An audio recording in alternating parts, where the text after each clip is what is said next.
Something doesn't feel right at Heartland. The horses are restless. The wind carries a strange silence. And on this quiet morning, a shadow appears on the long dirt road, a figure no one expected to see again. Borden is back. For many years, the Heartland Ranch has been a place of healing, hope, and family. But there was one day that changed everything. The day Borden died. His sudden death in season 14 shook not just Amy and the Fleming family, but millions of fans around the world. Ty had survived so much: frostbite, a bullet wound, and the ups and downs of life on the ranch. But in the end, it was a complication from that bullet that took him away. The moment was quiet, heartbreaking, and impossible to forget. Amy tried to stay strong. For her daughter Lyndy, for Jack, Lou, and the ranch. But inside, a part of her had broken. The love of her life was gone. There were no second chances, only memories. She poured all of her pain into her work with horses, using every session as a way to heal not just the animals, but herself. And slowly, season by season, we watched her grow again. In season 18, Amy began to show signs of healing. She smiled more. She taught Lyndy how to ride. She opened herself up to others, even if she wasn't ready for love again. Life on the ranch moved forward. Lou was busy with her role as mayor. Tim was managing rodeo projects, and Jack, strong as ever, remained the backbone of the family. Together, they were building a new future while still carrying Ty's memory in every conversation and every quiet moment. Fans started to ask, could Amy ever love again? Would there ever be a new chapter? Or was her story already written? Episode after episode, it seemed like Ty's presence was still part of everything. His voice in the barn, his picture on the wall, his love in Lyndy's eyes. But everything changed in the final scene of season 18. A phone call came in. Amy answered, expecting something routine. But her face went pale. Her hand shook. She didn't speak. She just dropped the phone and ran outside. The screen faded to black, leaving fans with a single shocking thought. Was Ty alive? Now, in season 19, episode 1, that question is answered. No one at Heartland knew what to make of it. The morning began like any other. Amy feeding the horses, Jack sipping coffee on the porch, and Lyndy running barefoot through the grass with a laugh only a child untouched by grief can still carry. But then the dog started barking, and the horses, calm a moment before, grew tense, ears perked and eyes alert. Something was coming. At first, Amy thought it was just a stranger, maybe a new ranch hand, or a lost tourist asking for directions. But when she turned to see who was walking up the dirt road, the world seemed to stop moving. Her breath caught in her throat. The man walking toward her was covered in dust, wearing an old coat, head down. But she knew that walk. She knew that shape. Her heart didn't ask questions, it simply recognized him. Ty. She didn't speak. Neither did he. For a moment there was just silence, thick and heavy like a summer storm about to break. And in that silence, 100 emotions flooded Amy's face. Shock, confusion, fear, and something deeper. The tiniest flicker of hope. Jack stepped outside and froze when he saw the figure standing beside Amy. His old eyes widened. Lou appeared behind him, her jaw dropping. No one knew what to say. No one could understand how it was possible. Ty had been gone, buried, mourned, remembered. Yet there he was, alive. Ty finally broke the silence. His voice was softer than before, older somehow. He said, "I didn't think I'd ever see this place again." Amy didn't answer. She took a step back like she needed space to breathe. Her mind raced. Was this real? Was she dreaming? Was this even the same man who left her all those years ago? He explained slowly, carefully. After being shot, complications followed. He didn't die, but he nearly did. There were things he couldn't talk about. Legal things, dangerous things, a witness protection program, a promise to disappear, for safety. For her safety. That's why no one was told. That's why he didn't come home. But time passed, and now the threat was gone. He was allowed to return. But the story didn't answer every question. It didn't fill the gap of years missed. It didn't explain the pain Amy carried. Ty had come back, but not to the same place he left. Everything had changed. Amy had changed. She looked at him with eyes that still held love, but also walls. Strong, high, carefully built brick by brick after the heartbreak. Ty reached out like he wanted to hold her hand, but she didn't move. I thought about this moment every day, he said. I just didn't know how it would go. Amy finally spoke. Neither did I. That night, Ty slept in the barn. Not because he was unwelcome, but because no one, not even him, knew where he belonged anymore. In that quiet barn, surrounded by familiar smells and memories, Ty sat alone. A photo of Amy and Lyndy was pinned near the tack room. He stared at it for a long time, realizing how much he'd missed, how much had passed, and how hard it might be to come back from the dead. When the people you love have already buried, Amy didn't sleep that night. She lay awake, eyes fixed on the ceiling, the shadows of the moon painting quiet patterns across her room. Her heart was loud, too loud. Each beat seemed to echo with a single question. Why now? In the barn, just a few steps away, Ty was sleeping under the same roof. After years of silence, years of absence, years of believing he was dead. And now he was back, breathing, real. But so much of him felt like a stranger. Morning came too fast.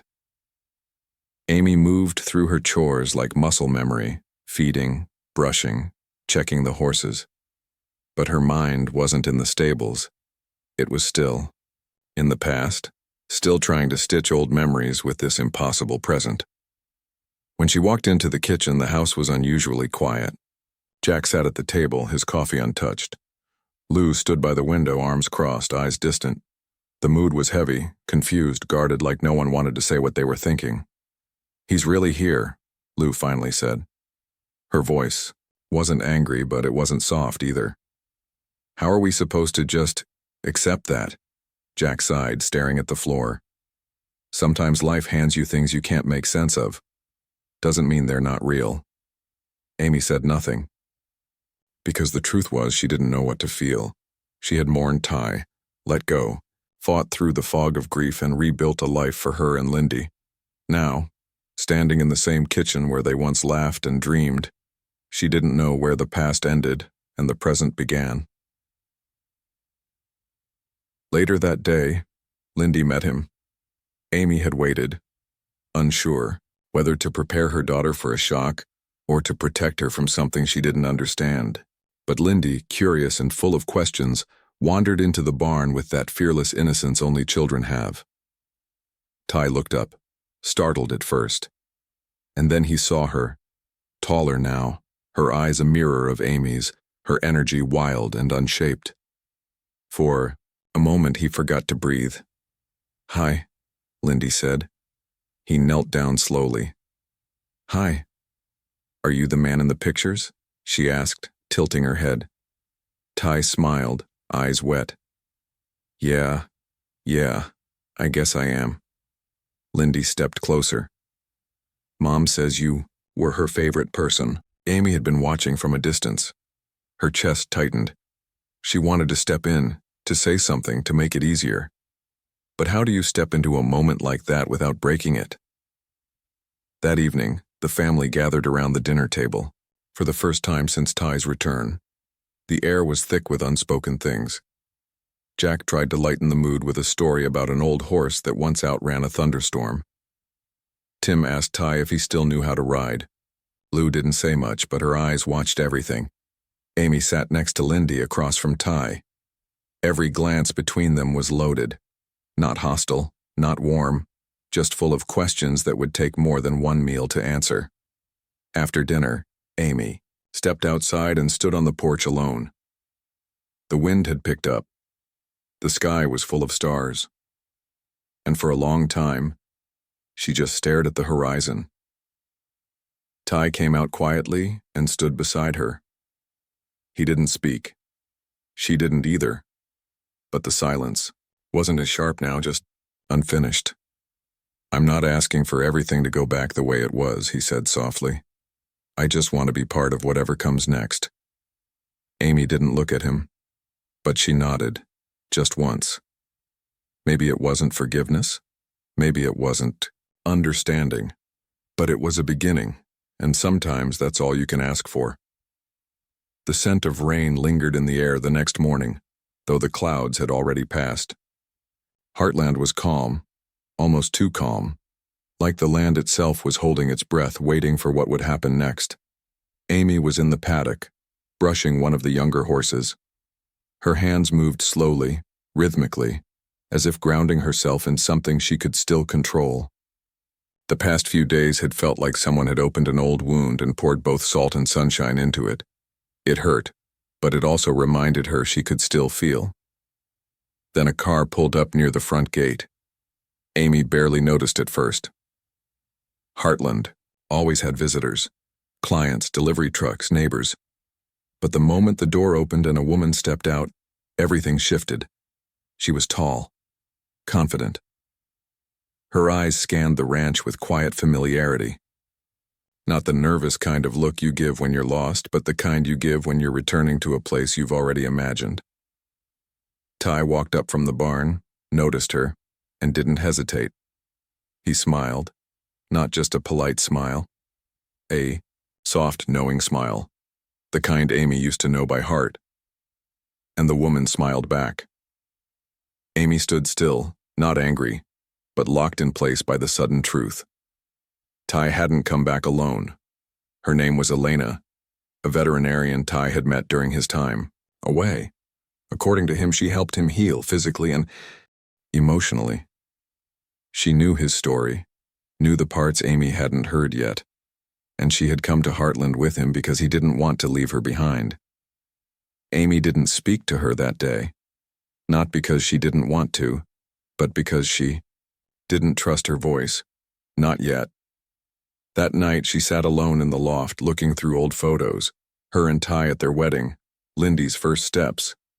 100 frozen smiles from a life that now felt paused. But Amy didn't cry. She just sat and realized something powerful. She wasn't the same woman who fell in love with Ty all those years ago. She wasn't the girl who needed saving, or the woman who couldn't stand alone. She had raised a daughter.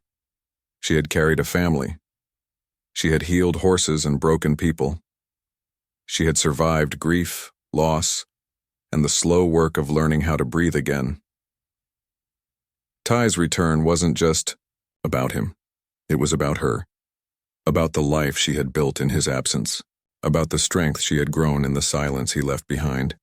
The next day, Amy went to the barn and found Elena alone, organizing supplies.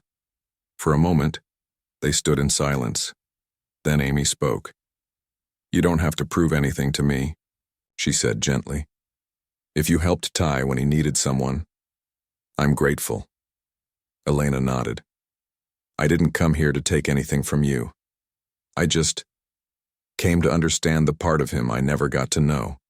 And with that, the weight in, Amy's chest lifted just a little. Later that week, Amy took Lyndy out for a ride. The wind was strong, and the horses moved fast, but Amy smiled. Really smiled. For the first time in days. Not because everything was fixed, but because the road ahead was finally hers again. Ty had returned, yes. But Amy had already begun her own return long before he walked back through that gate. She wasn't just someone's widow anymore, she was Amy Fleming again, strong, steady, and finally, free to choose her future.